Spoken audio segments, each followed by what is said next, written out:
Hey everyone, welcome to the Real as Yates podcast. We are your hosts, Taylor Yates and Paige Yates. In this podcast, we share with you everything we know about real estate, Greater Boston, and life.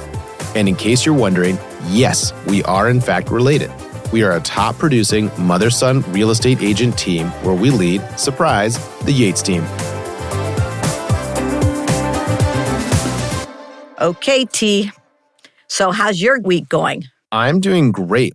We are in the middle of elementary school soccer season. I am the head coach of the Purple Panthers. And that's age 8? Age 7 and 8. Yep. It's like second graders. And they're doing great. I am lucky. I live in the town of Belmont, which is like Science City, USA, right? Like a lot of people, when I go to the bus stop, half the people there have a PhD.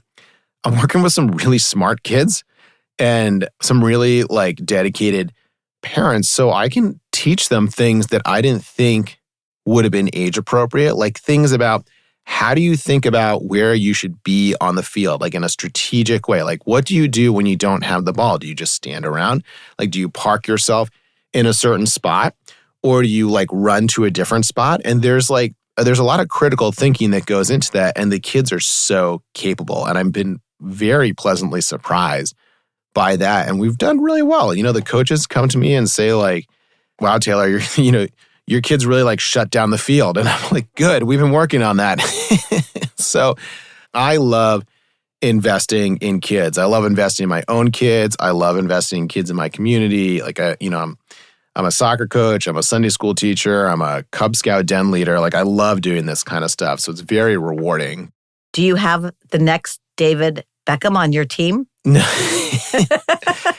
I don't know about that. I don't know if that's going to be, who knows, maybe. I don't know. That little boy that was playing last year that had just moved here was pretty doggone good. Yeah, because Belmont is so cosmopolitan, we do get kids from Spain and Brazil and Argentina, and you're like, oh my God, this is I'm just getting gold from across the world. And they level up everybody else. Yeah. Right. So cool. So this month we've been talking about making an offer they can't refuse. And this week we're going to focus on contingencies. How do you structure your contingencies to, again, maximize your chance of getting the home without taking on too much risk or paying more than you have to? So why don't we start with this, Mom? Why don't we talk about the main contingencies and how do they work? And I'm going to start with the 3 main contingencies. As I define them are the mortgage contingency, the inspection contingency, and the condo docs contingency. Okay, so let's talk about the mortgage contingency first. So this basically, in a nutshell, and obviously a lawyer is the final word on this, and it's a little bit more complicated than this, but a mortgage contingency basically says that you buying the home is contingent upon you being able to get a mortgage. Qualified to get a mortgage. Yeah, it will qualify to get a mortgage. So in your offer, you kind of specify some of the terms, right? Like how much money you're going to put down and when you're going to apply for your mortgage and when the mortgage has to be, when the bank has to commit to your mortgage. You write some of that stuff in there. But the basic idea is let's say something happens. You lose your job. The bank no longer wants to give you a loan. You don't have to buy the house. And that's the kind of protection you're supposed to get. However, when you're working on it from a contingency perspective, there's a couple of questions to ask. Number one is, based on your profile and what kind of house you're trying to buy, what are your odds of actually not being able to get a mortgage, right? And sometimes, I have some clients where it's you really need this contingency. I am not confident enough in your ability to buy this home that I would waive it outright. But sometimes it's hey man, you've got plenty of money to buy this house. It is hard for me to imagine, I have not seen a situation where a bank has looked at somebody like you and just declines a loan outright. The other thing though that's really important in here is appraisals. So this is an important one that gets overlooked, and sometimes people break it out into appraisal contingencies or waiving of appraisal contingencies. But baked into the standard mortgage contingency that we have in our offers in Massachusetts, the house has to quote unquote appraise, meaning the bank has to say that what you paid is at or below the market value that an appraiser thinks this home has. sometimes it comes up, most of the time it doesn't. But like if you get into a really competitive situation where you go way over list, that's actually a pretty important piece of protection, because if it does not appraise, right? If they say, hey, you paid $1 million for this, but this is actually worth $900,000, they're only going to make you a loan on the value that they think it has. And so you've got to come up with an extra $100,000 to buy the home. So I think there's some misconceptions about the mortgage contingency. And I think the current market since COVID has had a completely different take on it than the reality of what it was like in 2008 and 2005 and whatever. I want to be clear that when you put a mortgage contingency into an offer, if you qualify for a mortgage but don't like the terms of the mortgage, yes, you cannot back out of the deal and get your earnest money back. There are many buyers that shop around, and when they actually go to lock in their rate, they don't like it. They want to continue to shop around, but their mortgage contingency is about to expire. Right. So I caution people, they need to understand that it only qualifies to get them out of the deal if they are not able to qualify for a mortgage at the amount that they stated. And this gets back to another important piece of handling your mortgage contingency, which is being super transparent with a mortgage broker before you make an offer and getting that really good pre-approval letter. I usually give my clients a list of documents that I advise them to give to a mortgage broker. And, you know, it's kind of like the financial equivalent of like an estate attorney kind of getting all your prep work or yeah, kind of. I was going to use kind of a gross medical analogy, but that's better. Yeah. Because that way, when the mortgage broker says, here's what I'm going to offer you, that's actually based on a lot of reality, actual facts, not just like a, hey, based on what you said and how you said it, here's roughly what I can do for you. I think both you and I would agree that with any of these contingencies, particularly the mortgage or the appraisal, you just need to be prepared. Yeah. The more you do before you enter into this competitive market, the better prepared, and the more you do with the mortgage broker, your financial advisor, whomever you're relying on, your job, knowing kind of what the situation is very important to have those things lined up before you start shopping. So let's talk about inspection contingency, because this is the other important one that often gets waived. So what is an inspection contingency? It's basically saying, the way it's written here is, if you get the contingency, you are entitled to bring an inspector through sometime before a pre-specified deadline, usually right before purchase and sale. That home inspector is going to do a home inspection. They're going to give you a report. If there's anything that you want to take up with the seller, you got to do that by the deadline, right? The inspection sort of like a report deadline. There are just like so many ways to slice and dice this. So why don't we start with the simplest way first? Because it is a tough contingency to get through in a competitive bidding situation. Number one, you can do what's called a pre-offer inspection, where you basically, before the offer deadline, you bring an inspector through. The inspector gives you his or her report, and you say, okay, good, I'm happy with this house, or no, I'm not. And so then you don't make an offer.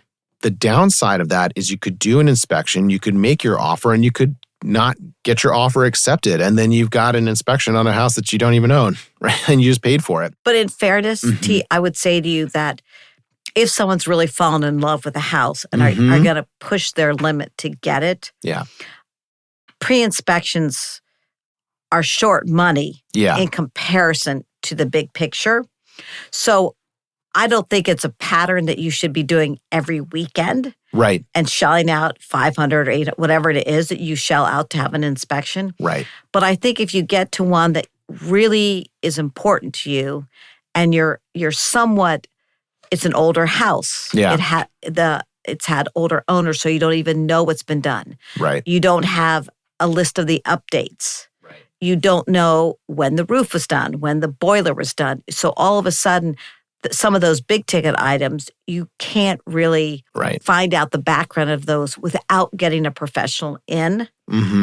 But I think you have to be selective about doing pre-inspection because you want to pick the houses that you love. And that you think you have a good shot at getting. Correct. Right? Because, we'll do our comps and we'll say, hey, this house is this is probably going to go for X dollars. And if you're like, there's no way I can afford that, don't do the pre-offer inspection, right? Like, don't spend the money because you're probably not going to get it anyways.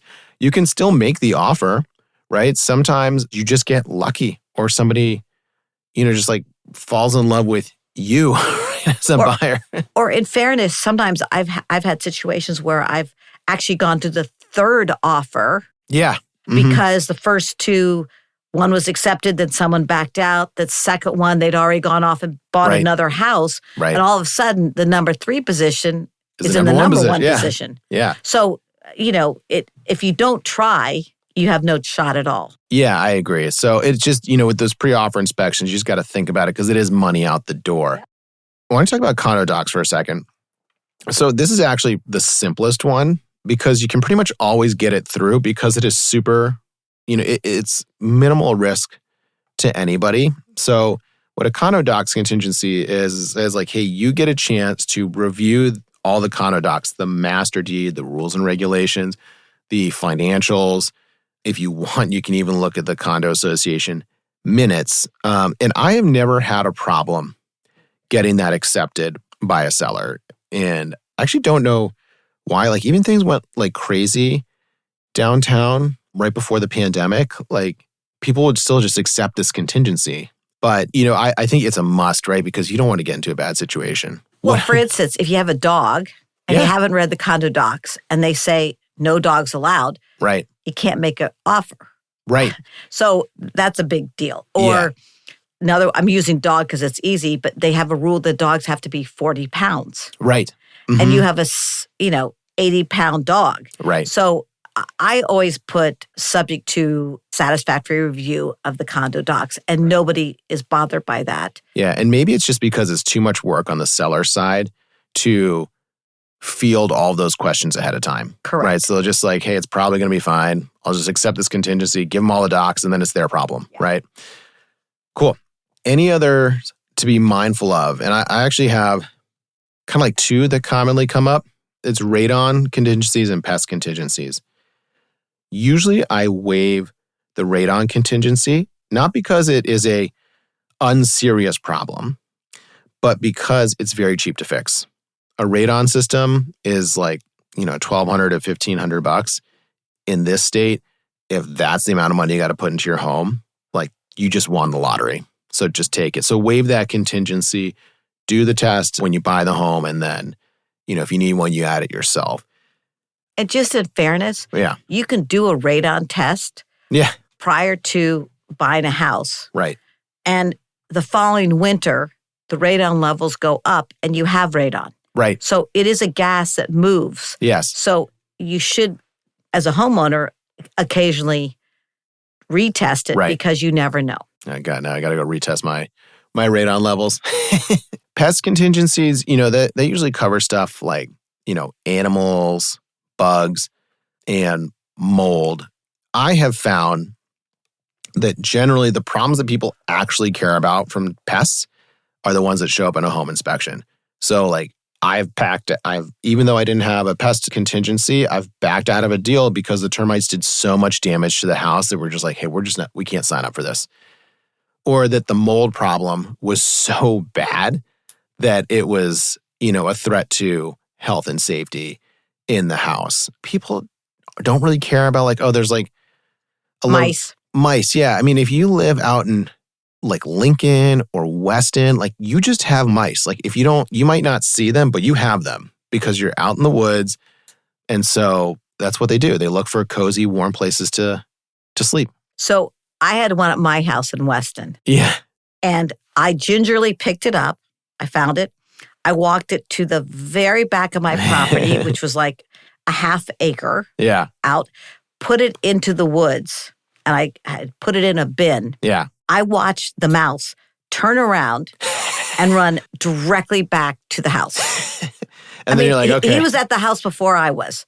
So they're always looking for warm, comfy places. Right, exactly. So- and you're like, you have your dogs. You're just like, okay, release the hounds. Oh my gosh. It was like, I was like, oh my gosh, just going right back to the house. Yeah. I was trying to be, animal rights person, good to the mouse. But Yeah. Next time, maybe like put it on something that spins and like spin it around 10 times and then. it won't know which way to go. Yeah. Yeah, exactly. Cool. All right, we're going to take a quick break and then we'll come back with our joke of the week and some questions from the audience. Did you know that Taylor and I aren't just your favorite real estate podcast hosts? We're also pretty darn good at our day jobs. With over 30 years experience and $1 billion sold in Greater Boston, we're real estate agents you can trust. If you're buying or selling a home, reach out to us at contact@yatesboston.com today. All right, Mom, you're doing the jokes this month, so. Okay, I've got a good one. All right, You might actually be able to get this one. let's hear it. Why did the porch feel like it had talent? Why did the porch feel like it had talent? Because it was Porch Fest and there was an awesome band on the porch. No, it always had a step up. Oh, that is clever. Well done. I thought that was pretty good. All right. Can you share a story about a contingency that saved a client? Yes, Hit me. I put it in the category of inspections, Mm-hmm. and it had to do with an old antique house. Mm-hmm. They did an inspection, and we went to the basement. The foundation was a stone foundation, Mm-hmm. which typically you see in antiques. But the actual house had moved off of the foundation Oh, God. by 6 to 8 inches. Oof. So each foundation and sill around the house Yeah. was 6 And inches at that point, over the sill's open all- space. Probably like more on the ground than it is on the foundation. Well, the foundation was built up because it was stone foundation. So it was like, but we were standing there and it was literally, if the sill is let's say the sill's 12 inches, half Mhm. of it was off the sill of the walls sitting, hanging over. So Yeah. that was one where they walked away. Yeah. Mine was, again, I mentioned a termite problem earlier. And, it's weird. We don't have a ton of termites around this area, but there is one town where I almost, where I almost like count on them showing up, and that's Medford. For some reason, Medford is like a cozy place for termites, and I've found them in 3 houses in Medford. Is it a high water table town? No, it's like up by the Middlesex Fells, so it's kind of up into the Highlands. I don't know. Maybe it's because the fells are there. Maybe the woods make a good home base for the termites, and Medford's the next town over. So Yeah. But yeah, when you see that stuff, it's just so heartbreaking because you're like, oh my gosh. And in fairness, termite damage can be old and it can be active Mm-hmm. and it can be fixed. It's just a function of price. And money. So you have to be prepared for taking on that job. Right, exactly. So cool. Well, thank you for the great question. If you have any questions and would like to be considered, you can just email us at contact@YatesTeamBoston or slide into our DMs at YatesTeamBoston. That's it for this week. Be sure to tune in next week wherever you find your podcasts. If you enjoyed this, be sure to like, subscribe, and give us that 5-star review. You can also find us on Instagram, YouTube, and TikTok at Yates Team Boston or on the web at yatesboston.com.